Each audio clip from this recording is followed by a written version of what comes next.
আসসালামু আলাইকুম। আগামীকালকে সকাল ৭টায় কোয়ার্টার ফাইনালের শেষ ম্যাচে সুইজারল্যান্ডের বিপক্ষে মাঠে নামতে যাচ্ছে ডিফেন্ডিং চ্যাম্পিয়ন আর্জেন্টিনা। তো এই ম্যাচে আর্জেন্টিনা অবশ্যই ফেভারিট হিসেবে মাঠে নামবে, যদিও শেষ দুটো ম্যাচ কিন্তু আর্জেন্টিনা একবারে ভাগ্যের সহায়তায় জয় পেয়ে কিন্তু এখানে এসেছে। তারপর সুইজারল্যান্ডের সাথে যেহেতু খেলা, অবশ্যই আর্জেন্টিনা কিন্তু ফেভারিট হিসেবে মাঠে নামবে। তবে এখানে ৭২ বছর পর কোয়ার্টার ফাইনালে খেলা সুইজারল্যান্ডও কিন্তু সেরে কথা বলবে না। তারা কিন্তু এখানে লো ব্লক ডিফেন্সে খেলে। তো তাদের প্রচেষ্টা থাকবে এখানে এক্সট্রা টাইম এবং পেনাল্টিতে কিন্তু নিয়ে যাওয়া ম্যাচটা। আগের ম্যাচে শক্তিশালী কলম্বিয়াকে তারা কিন্তু পেনাল্টিতে হারিয়ে দিয়েছে, তো এই ম্যাচেও কিন্তু তার পুনরাবৃত্তি করতে চাইবে। তো এই ম্যাচ নিয়ে অবশ্যই কথা বলবো। তার আগে একটা পয়েন্ট একটু কথা বলতে চাই। এখানে মিশরের যে ম্যাচটা হয়েছিল আর্জেন্টিনা ৩-২ গোলে জিতেছে, এরপরে সোশ্যাল মিডিয়া থেকে সব জায়গায় কিন্তু ব্যাপক সমালোচনা হচ্ছে যে মেসিরা এখানে ফিফাকে কিনে নিয়েছে, আম্পায়ারের বিতর্কিত সিদ্ধান্ত ছিল।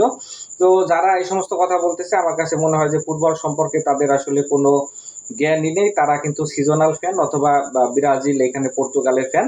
তারা আসলে ফুটবলটা ওইভাবে ভালোবাসে না। এখানে তারা হচ্ছে আর্জেন্টিনার হেটার্স। কারণ ওই ম্যাচটা যদি আপনারা ভালোভাবে ফলো করে থাকেন, ওইখানে কিন্তু টাগলিয়াফিকে ট্যাকেল করা হয়, ওটা স্টেট পেনাল্টি ছিল। পরবর্তীতে কিন্তু এখানে হচ্ছে দ্বিতীয় গোলের মিশর নিয়ে যেই তর্ক হচ্ছে, এটা কিন্তু ক্লিয়ার কাট একটা ফাউল ছিল। এটা কিন্তু পরে রিভিউতে দেখা গেছে এবং মোহাম্মদ সালাহকে মানে ওই পেনাল্টির যে ইনসিডেন্ট হয়েছিল, ওইটা সালাহ কিন্তু বলটা লুজ করেছিল। তারপরে কিন্তু এখানে পরে আমরা দেখেছি যে ওটা আম্পায়ার আসলে ওটা এড়িয়ে যায় এবং আর্জেন্টিনা কিন্তু গোল দিয়ে এগিয়ে যায়। ওটা আসলে রেফারি কিন্তু এড়িয়ে গেছে। রেফারি যদি এখানে রিভিউ দেখতো, তারপরে আমার কাছে মনে হয় যে পেনাল্টি হতো না। এটা কিন্তু ফিফা ল বলে। এখন ওইটা হচ্ছে ফিফারের সিদ্ধান্ত, সেটা তো আর্জেন্টিনা আসলে কিভাবে প্রভাব ফেলে এটা নিয়ে কিন্তু তুমুল বিতর্ক যে মেসি কিন্তু টাকা দিয়ে এখানে সেট আপ করেছে। ফিফা আসলে চায় যে আর্জেন্টিনার হাতে কাপটা তুলতে। এটা আসলে আপনারা বুঝবেন যে আর্জেন্টিনা কিন্তু একটা দরিদ্র রাষ্ট্র। তাদের পক্ষে অবশ্যই এখানে ফিফাকে টাকা দেওয়া কেনার সামর্থ্য কিন্তু তারা রাখে না। এটা যদি ইউএসএ হতো তাহলে কিন্তু একটা কথা থাকতে পারতো। এখানে আমরা দেখেছি যে ইউএসএর এখানে হচ্ছে ডোনাল্ড ট্রাম্প কিন্তু এখানে বালকানের রেড কার্ডটা কিন্তু উঠিয়ে নিয়েছে। এটাকে বলে আসলে প্রভাব। তবে ফিফার যে একদম নিউট্রাল কিছু কিছু সিদ্ধান্ত বিশ্বকাপে, সেটা আমার কাছে মনে হয়নি। তবে তারা কিছু কি প্লেয়ার এবং বড় টিমকে কিন্তু বরাবরই এখানে হচ্ছে কিছু ফেভার দিয়ে থাকেন।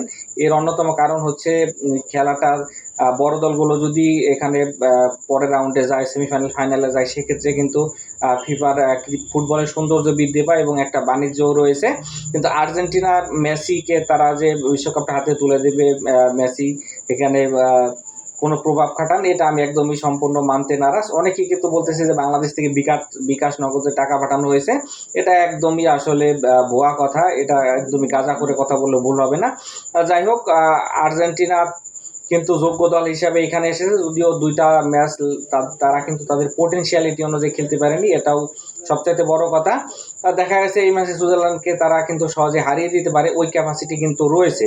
অনেক সময় বড় দলের কিন্তু গত বিশ্বকাপেও দেখেছি যে সৌদি আরবের সাথে হেরেছিল আর্জেন্টিনা। এরপরে কিন্তু অস্ট্রেলিয়ার সাথে কিন্তু ভালো ফাইট ব্যাক হয় দ্বিতীয় রাউন্ডে। এরপরে কিন্তু আর্জেন্টিনা সেমিফাইনালে গিয়ে কিন্তু মূলত তাদের খেলাটা শুরু করে, যেখানে ক্রোয়েশিয়াকে ৩-০ ব্যবধানে হারিয়ে দেয় এবং ফাইনালে ফ্রান্সের সাথে ওই কন্টেস্টটা তো ছিলই। তো আর্জেন্টিনার এই ম্যাচে মাঠে নামার আগে অবশ্যই তাদের প্রাণভোমরা অবশ্যই লিওনেল মেসি। এই বছর তিনি ৯টা গোল করে গোল্ডেন বুটের রেসে খুব ভালোভাবেই রয়েছেন এবং টানা কিন্তু ১০ ম্যাচে গোল করাও একমাত্র খেলোয়াড় তিনি। তো তার উপরে কিন্তু অনেক কিছু ডিপেন্ড করতেছে এবং প্রত্যাশার চাপটাও কিন্তু আমরা দেখেছি। গত ম্যাচে তিনি কিন্তু পেনাল্টি মিস করে, এরপরে কিন্তু আর্জেন্টিনা প্রেসারে পড়ে যায়। শেষ পর্যন্ত এই ম্যাচেই কিন্তু একটা গোল করে এবং অ্যাসিস্ট করে দলকে জেতান। তো মেসির হয়তো বা এটাই শেষ বিশ্বকাপ, তো তিনি চাইবেন তার দলকে এখানে হচ্ছে সেমিফাইনাল নিয়ে যেতে। পাশাপাশি ওই দিন কিন্তু লাউতারো মার্টিনেস নামার পর আমার কাছে মনে হয় খেলাটা চেঞ্জ হতে থাকে। আজকে হয়তো হুলিয়ান আলভারেজের জায়গায় মার্টিনেসকে দেখা যেতে পারে। পাশাপাশি নিকো পাসকে খেলানোরও একটা কথাবার্তা চলতেছে। এমি মার্টিনেজের কিন্তু এই বিশ্বকাপে এখন পর্যন্ত বড় পরীক্ষা দিতে হয়নি। এখন দেখা যাক এই ম্যাচে তাকে আসলে কোনো ধরনের পরীক্ষা দিতে হয় কিনা। তবে আর্জেন্টিনার ডিফেন্সটা কিন্তু আমার কাছে মিশরের ম্যাচে ভালনারেবল লেগেছে। তো সুইজারল্যান্ডের বিপক্ষে কিন্তু আর্জেন্টিনার ডিফেন্সটা যদি একটু স্ট্রং হয়, সেটা কিন্তু তারা যদি সেমিফাইনালে যায়, স্পেনের বিপক্ষে খেলবে, অনেক কাজে লাগবে আসলে। ওর বিপরীতে এখানে সুইজারল্যান্ডের কথা যদি বলি, সুইজারল্যান্ড কিন্তু গত ম্যাচটা শক্তিশালী কলম্বিয়ার বিপক্ষে পেনাল্টি শুট আউটে জিতেছে, যেখানে কিন্তু কলম্বিয়ায় ফেভারিট ছিল। তো এখানে হচ্ছে তাদের মূল প্লেয়ার মানজাম্বে কিন্তু ইনজুরির কারণে ছিটকে গেছেন এই টুর্নামেন্টে তাদের হাইস্ট গোল স্কোরার। তো তাদেরকে অবশ্যই এখানে অম্বলো এবং হচ্ছে বার্গাসের দিকে তাকিয়ে থাকতে হবে। পাশাপাশি কোবেল তাদের গোলরক্ষক, তিনি কিন্তু কলম্বিয়ার সাথে দারুণ পেনাল্টি ঠেকিয়েছেন, তার দিকে কিন্তু তাকিয়ে থাকবে তারা। বিশেষ করে আর্জেন্টিনা কিন্তু মিশর এবং একই সাথে কেপ ভার্দের সাথে যে খেলা খেলেছে লাস্ট দুইটা, ওইখানে তাদের গোলরক্ষক কিন্তু দারুণ খেলেছে। তো কোবেলও কিন্তু ওইরকমভাবে আর্জেন্টিনার হচ্ছে দেয়াল হয়ে দাঁড়াতে পারে। এখন দেখা যাক আর্জেন্টিনা আসলে যদি বিশ্বকাপে সেমিফাইনালে স্পেনের বিপক্ষে ভালো কিছু করতে চায়, সেক্ষেত্রে আমার কাছে মনে হয় যে সুইজারল্যান্ডকে তারা উড়িয়ে দিয়ে যেতে হবে, না হলে কিন্তু আর্জেন্টিনার জন্য ডিফিকাল্ট হয়ে যাবে যদি সুইসদের বাধা পেরিয়ে এখানে স্পেনের বিপক্ষে মোকাবেলা করে। তবে সুইসরা এখানে হচ্ছে চাইবে যে আসলে 90 মিনিটের পর এক্সট্রা টাইমে কিন্তু আর্জেন্টিনার সাথেও তারা ডিফেন্সই খেলবে, এটা কিন্তু যে কেউ বলে দিতে পারে। তা আর্জেন্টিনা আমি বলবো যে দুইটা ম্যাচ খুব প্রতিদ্বন্দ্বিতাপূর্ণ সত্ত্বেও এই ম্যাচে কিন্তু অনেকটা ফেভারিট হিসেবে মাঠে নামবে।